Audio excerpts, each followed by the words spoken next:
नमस्ते बच्चों।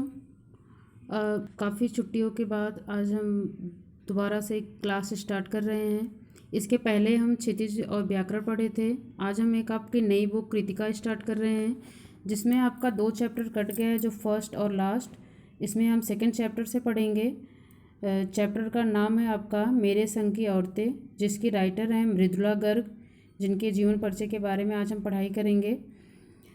सन 1938 में हिंदी कथा साहित्य की महत्वपूर्ण रचनाकार मृदुला गर्ग का जन्म कोलकाता में हुआ।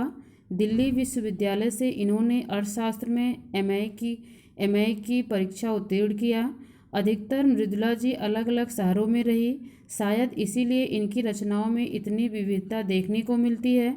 सन 1974 से दिल्ली में रहकर स्वतंत्र लेखन तथा कथा साहित्य के अलावा उन्होंने अपने समय और समाज की समस्याओं पर वैचारिक निबंध भी लिखे हैं। मृदुला जी ने संवेदना और शिल्प दोनों स्तरों पर गद्य लेखन की प्रचलित परिपाटी को तोड़ा है। प्रस्तुत संस्मरण में लेखिका ने अपने सगे संबंधियों और रिश्तेदारों के जीवन जीने का तरीका एवं उनकी कार्यशैली का चित्रण किया है।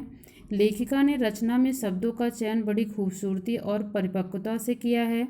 मृदुला गर्ग की साहित्यिक कृतियाँ उपन्यास कंठ गुलाब, चितकोबरा, अनित्य, उसके हिस्से की धूप, 2 खंडों में संपूर्ण कहानियाँ, संगति विसंगति, निबंध संग्रह, रंग ढंग, चुकते नहीं सवाल।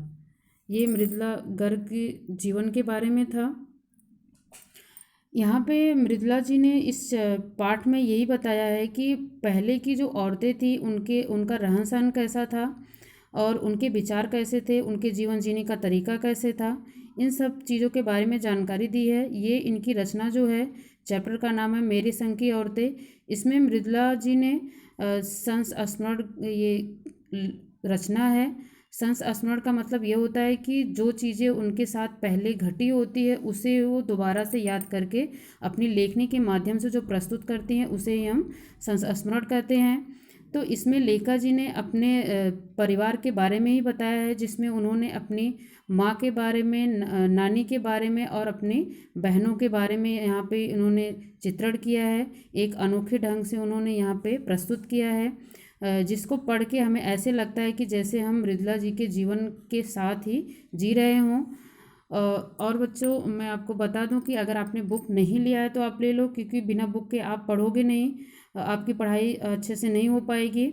क्योंकि पहले मैं चैप्टर जो था उसकी पूरी फ़ोटो खींच को आपको सेंड करती थी, लेकिन अब ऐसा नहीं हो पाएगा, इसलिए आपको बुक लेना पड़ेगा। आप बुक लोगे तभी आप पूरा चैप्टर एक बार अच्छे से पढ़ पाओगे, जिसके बारे में आप उसके बाद जब मैं पढ़ाऊँगी तो आपको अच्छे से समझ में आएगा।